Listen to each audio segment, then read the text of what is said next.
me, Surya Pratap Sahai. Welcome back to the squad. Welcome back to the Genius Squad. Alright, ये episode number 2 होने वाला है. ठीक है, episode number 2 of matrices. Alright, हम लोगों का सीरीज चल रहा है मैथ्स मेनिया का. ऑलराइट, इसमें हम लोग क्लास 12 के एक एक चैप्टर को, मैथ्स के एक एक चैप्टर को इस तरीके से पढ़ने वाले हैं कि एटलीस्ट बोर्ड्स के लिए तो तुमसे कोई भी क्वेश्चंस नहीं छूटने वाला है. ठीक है, हम लोग बुक लेकर चल रहे हैं आर.एस. अग्रवाल को. अगर तुम लोग मेरे कल के वाले वीडियो को देखे होगे, पिछले वाले वीडियो को, तो तुम लोगों को पता होगा कि हम आर.एस. अग्रवाल का एपिसोड नंबर 1 में 5A को खत्म किए थे. ठीक है ना, एक्सरसाइज नंबर 5A को खत्म किए थे. आज के वीडियो में हम लोग 5B खत्म करने वाले हैं. ठीक है, और उससे रिलेटेड जितने भी इंफॉर्मेशन इंपॉर्टेंट हैं वो सब के सब हम तुमको देंगे. ठीक है, one more thing guys, if you hear any background noise, okay, if you hear any background conversation, then guys I can't do anything about it यार. okay, थोड़ा तुम भी सपोर्ट करो, but I guarantee you that I'm not gonna let those voice create a problem for you. ठीक है, so start करते हैं video को. ये होने वाला एपिसोड नंबर 2 ऑफ मैट्रिसेस. ठीक है, again welcome back to the genius squad. ठीक है, देखो वेरियस टाइप्स ऑफ मैट्रिसेस. इसमें हम लोगों को सबसे पहले रो मैट्रिक्स देखना है. ठीक है, अगर तुमको याद होगा तो हम लोग बात किए थे कि रो क्या होता है और कॉलम्स क्या होते हैं. ठीक है, अगर मान लो कि ये एक मैट्रिक्स है, मैट्रिक्स ए, और इसमें कुछ तुम्हारे पास A11, A12, A13 एलिमेंट हैं, और then A22, A23, A21, this is A21, sorry, this is A21. ठीक है, this is A22, this is A23. Basically इसका मीनिंग क्या है? ये बेसिकली पोजीशंस तुमको बताते हैं एलिमेंट्स के. ठीक है ना, ये 1 का मतलब है फर्स्ट रो फर्स्ट कॉलम. याद होगा तुम लोगों को, first row second column, first row third column. ठीक है, ये हम बताना चाह रहे हैं कि ये जो हॉरिजॉन्टल लाइंस वाले होते हैं ये रोज होते हैं, और ये वाले जो लाइंस होते हैं ये कॉलम्स होते हैं. बताए थे पिछले वाले क्लास में. ऑलराइट गाइस, सो इस वाले में हम तुमको बताना चाह रहे हैं कि रोज ये दो तरीके के मैट्रिक्स होते हैं जो कि स्पेशल काइंड के मैट्रिक्स होते हैं. ठीक है ना, एक होते हैं रो मैट्रिक्स और एक होते हैं तुम्हारे कॉलम मैट्रिक्स. ठीक है, तो रो मैट्रिक्स क्या होता है? रो मैट्रिक्स का मतलब जिसमें सिर्फ और सिर्फ एक रो हो. ठीक है, जिसमें सिर्फ और सिर्फ एक रो हो उसको हम लोग बोलेंगे रो मैट्रिक्स. ठीक है, तो देखो जिसमें सिर्फ और सिर्फ एक रो हो उसको हम लोग बोलेंगे रो मैट्रिक्स. यानी कि देखो एग्जाम्पल के तौर पे अगर हम लोग लेना चाहें तो फिर ये हो जाएगा सिर्फ और सिर्फ एक रो, उससे ज्यादा नहीं. A11, A12, A13. ओके, और अगर A14, A15 रहता तो उससे कोई मैटर नहीं करता है, लेकिन रो का नंबर सिर्फ एक होना चाहिए.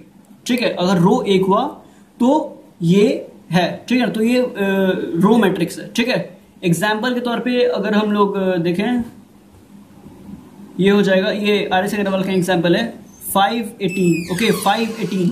This is basically your 1 into 2 order का मैट्रिक्स. ठीक है, this is your 1 into 2 order matrix. Okay, 1 stand for your number of rows and 2 stand for your number of column. Okay, so क्योंकि रो एक है गाइज, रो एक है, इसीलिए हम लोग इसको बोलते हैं रो मैट्रिक्स. ठीक है, अगेन गाइज, अगर रो एक हो तो इसको हम लोग बोलेंगे रो मैट्रिक्स. ठीक है, सिमिलरली यार अगर कॉलम एक रहे, ठीक है, सिमिलरली अगर कॉलम एक रहे, so we will call that matrix a column matrix. ठीक है, कॉलम मैट्रिक्स. अगेन अगर एक रो रहे, ठीक है, अगर मैट्रिक्स के पास सिर्फ एक रो रहे तो उसको हम लोग रो मैट्रिक्स बोलते हैं. और अगर हम लोगों के मैट्रिक्स में सिर्फ एक कॉलम रहे, रो 1000 रहे मतलब नहीं है भाई लोग. ठीक है ना, रो 1000 रहे गाइस, हम लोगों को कोई मतलब नहीं है. लेकिन अगर हम लोग कॉलम मैट्रिक्स के बारे में बात कर रहे हैं तो हमारे पास कॉलम सिर्फ और सिर्फ एक होना चाहिए.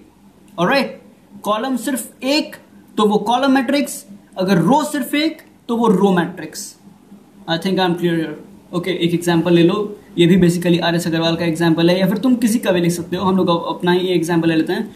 1 2 3. Okay, here column is only 1 and row is 1 2 3. Okay, so we can say that this is a 3 into 1 matrix. Sorry, थोड़ा कैमरा एडजस्ट करना पड़ेगा.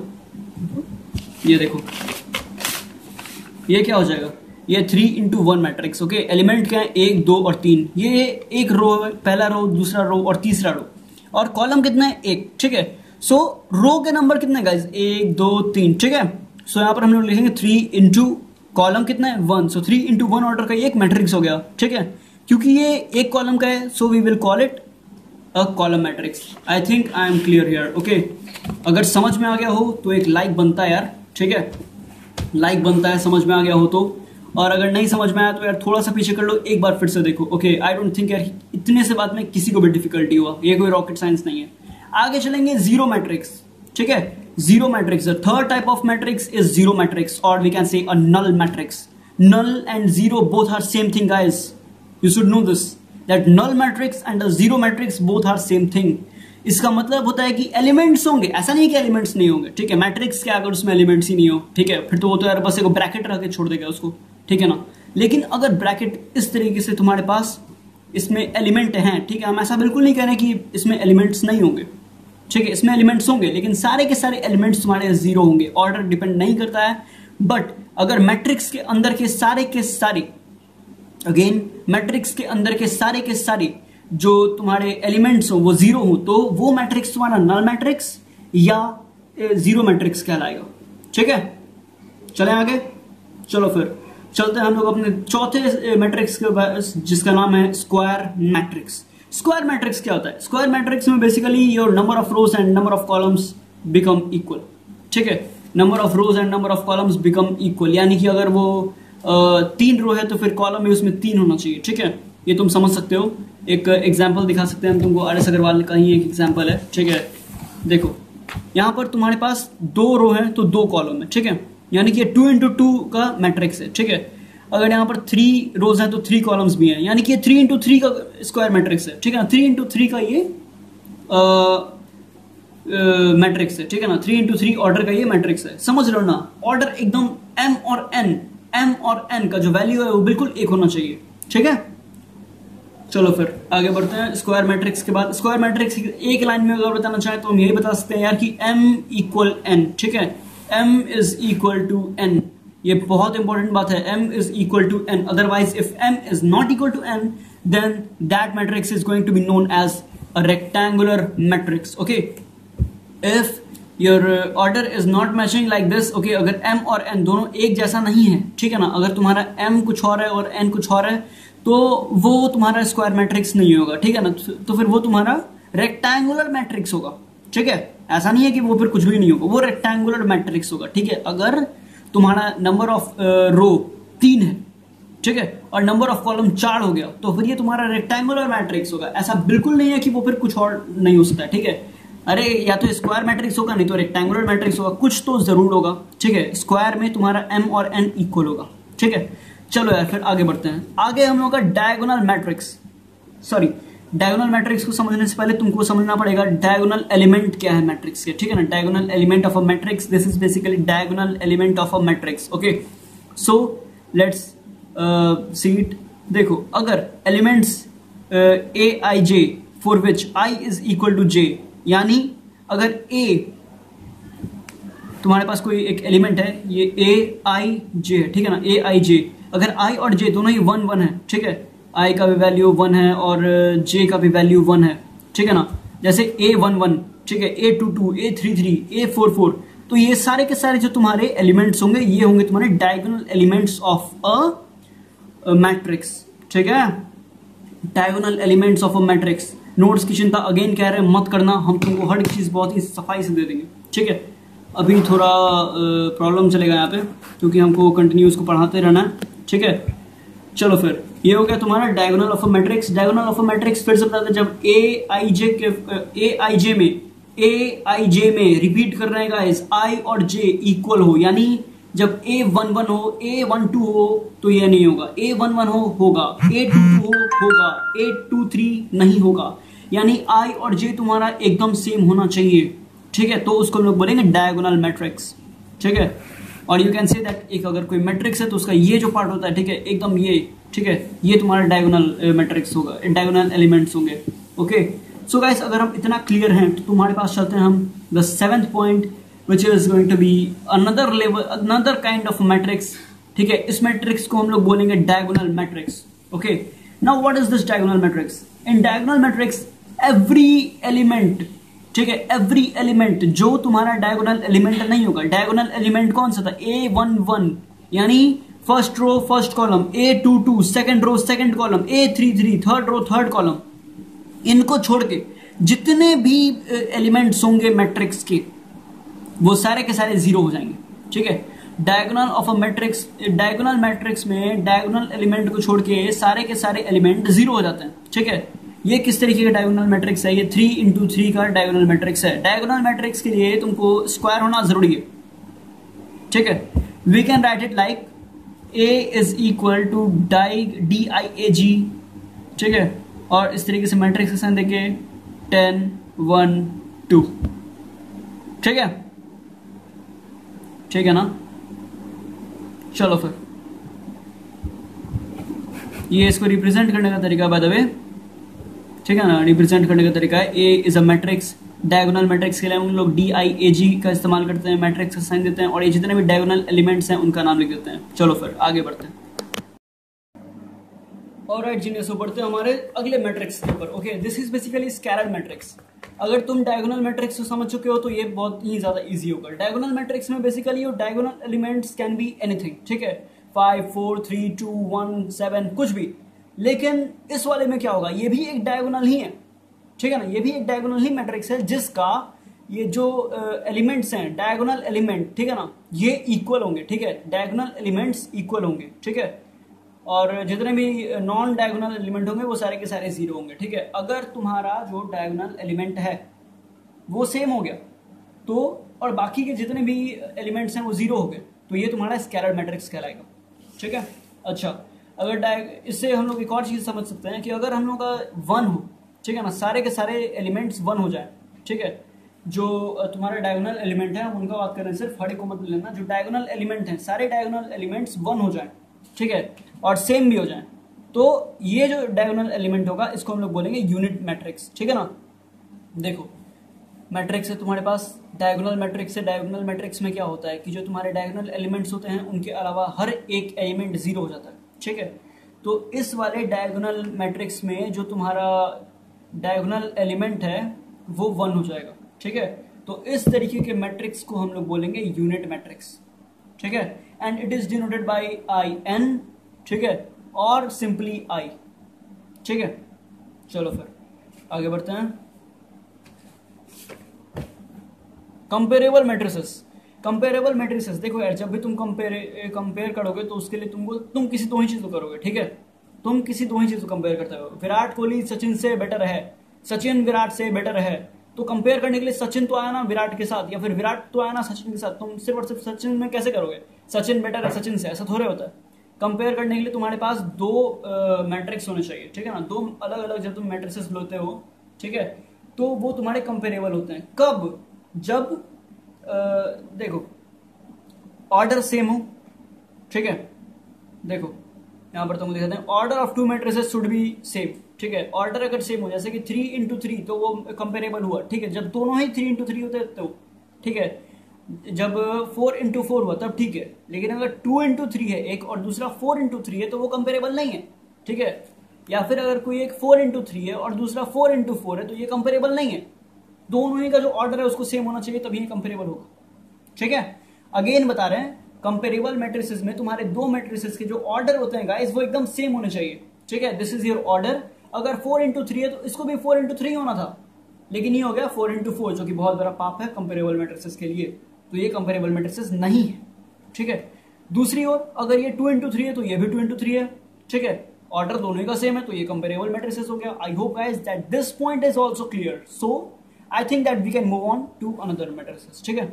Another type of matrices is equal matrices, ठीक है। इक्वल मैट्रिसेस में भी तुम्हारा जो order होगा वो तो सेम ही होगा, ठीक है। ऑर्डर तुम्हारा सेम होगा। जैसे कि देखो यहाँ पर एक और दो मैट्रिसेस है, ठीक है, एक और दो तुम्हारे पास मैट्रिसेस है A एंड B, ये रहे एलिमेंट्स, ये रहे एलिमेंट्स। ऑर्डर तो यार सेम है ना, 1 2 1 2, this is 2 into 2, this is 1 2 1 2, this is 2 into 2 order का मैट्रिसेस, दोनों का दोनों ऑर्डर सेम है, ठीक है।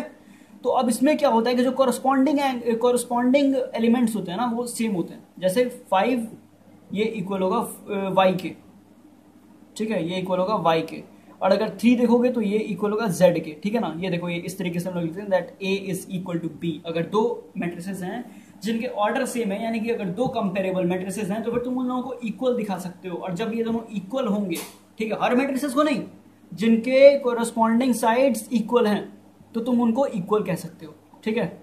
जैसे ये देखो, ये हमारे पास दो मैट्रिक्स थे A एंड B, ठीक है, इनके कोरस्पॉन्डिंग साइड सेम थे, ठीक है, तो हम लोगों ने इन दोनों को इक्वल का साइन लगा दिया। This is matrix A, this is matrix B. अगर इनके तुम पूछो कि वैल्यू क्या है तो फिर 3 equal z, y equal 5, x equal 1। Alright, let's move to the next one.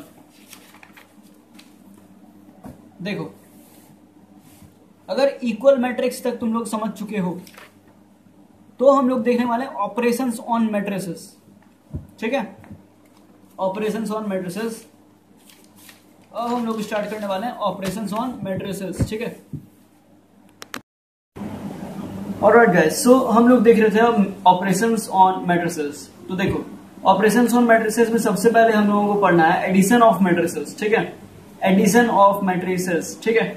Addition of matrices में तुम लोगों को क्या बताता है कि हम लोग दो मैट्रिसेस को आपस में ऐड भी कर सकते हैं, ठीक है, दो मैट्रिसेस हैं उनको हम लोग आपस में ऐड भी कर सकते हैं। ओके, अब कैसे ऐड करेंगे वो देख लो।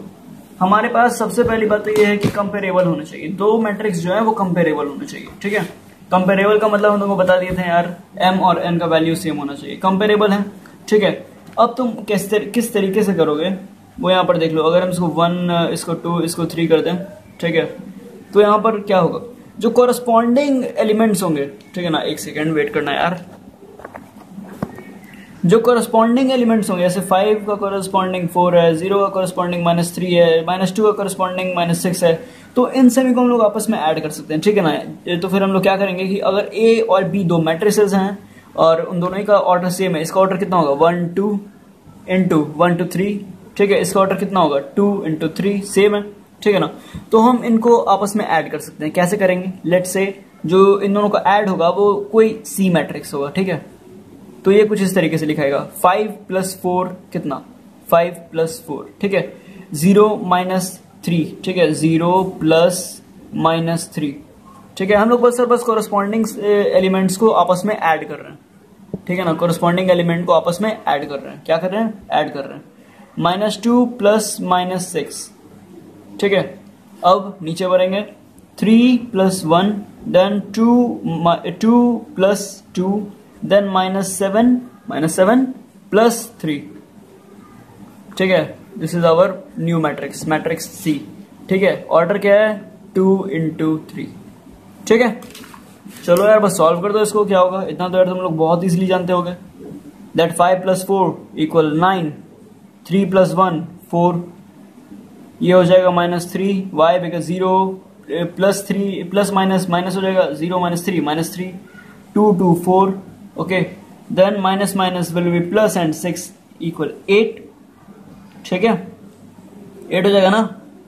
और यहाँ पर ये आ जाएगा कितना, -7 और +3, दिस विल बी माइनस, और ये हो जाएगा 4, ठीक है। So this is basically your answer, ठीक है ना। हम लोग क्या करना था, हम लोगों को दो मैट्रिसेस को प्लस करना था, ऐड करना था। तो हम लोगों ने क्या किया कि पहले तो ये चेक किया कि वो कंपेरेबल है कि नहीं, और एक बार जब कंपेरेबल चेक कर लिया, गाइस चेक करना आ गया कि नहीं यार, ये बताओ। अगर आ गया है तो लाइक करो, ठीक है, उसके बाद आगे बढ़ना। अगर कर दिए हो तो थैंक यू सो मच। चलो फिर हम लोगों ने देखा कंपेरेबल है या नहीं, कंपेरेबल था, तो फिर हम लोगों ने एक मैट्रिसेस उठाए, ठीक है। तो वही मैट्रिसेस को लेकर के जो एक एलिमेंट थे उनके कोरस्पॉन्डिंग को देखा, कोरस्पॉन्डिंग एलिमेंट्स को देखा और उन दोनों को ऐड कर दिया। जैसे 5 का कोरस्पॉन्डिंग है 4, तो 5 + 4, 0 + -3, तो 0 + -3, ठीक है ना, समझ गए ना। और इस नए मैट्रिक्स को कोई दूसरा नाम दे दिया, जैसे मैट्रिक्स सी, ठीक है, नए मैट्रिक्स को नाम दे दिया मैट्रिक्स सी, ठीक है। अच्छा गाइस, अगर यहीं पर तुम्हारा कुछ और होता है, जैसे कि 2 1 0 4 5 7 4 9, ठीक है, एक मैट्रिक्स सी हो गया मान लो, बस ये एग्जाम्पल के लिए तुम मान लो। और एक और तुम्हारे पास मैट्रिक्स आ गया बी, इसका वैल्यू हम लोग ले लेते हैं 4 0 1 2। गाइस ऑर्डर देखो 1 2 1 2 3 4, यानी 2 × 4 मैट्रिक्स है ये ऑर्डर का, ठीक है। ऑर्डर अगर देखें तो 2 × 4 होगा, और इसका क्या हो जाएगा 2 × 2 मैट्रिक्स, 2 × 2 मैट्रिक्स, ठीक है। तो क्या ये कंपेरेबल हैं गाइस, क्या ये कंपेरेबल हैं? क्या इस वाले के m और n के वैल्यू जो है वो इस वाले मैट्रिक्स के m और n के वैल्यू के साथ मैच कर रहे हैं? क्या बताओ? नहीं कर रहे हैं ना। तो हम लोग क्या करेंगे कि इसको बोल देंगे दैट ये डिफाइंड नहीं है, ठीक है, क्योंकि a और b कंपेरेबल नहीं है, तो ये डिफाइंड भी नहीं होंगे, ठीक है ना। तो यहाँ पर a + b डिफाइंड ही नहीं होगा। चलो thank you so much guys for watching. अगला वाला एपिसोड देखना बिल्कुल ही मत भूलना। एपिसोड नंबर 3 हम लोग 5B को पूरी तरीके से ख़त्म कर देंगे। ऑलराइट, सो सब्सक्राइब करो चैनल को अगर वीडियो पसंद आया हो तो, और लाइक भी कर देना अगर वीडियो में सब कुछ समझ गए हो तो। चलो फिर बाय।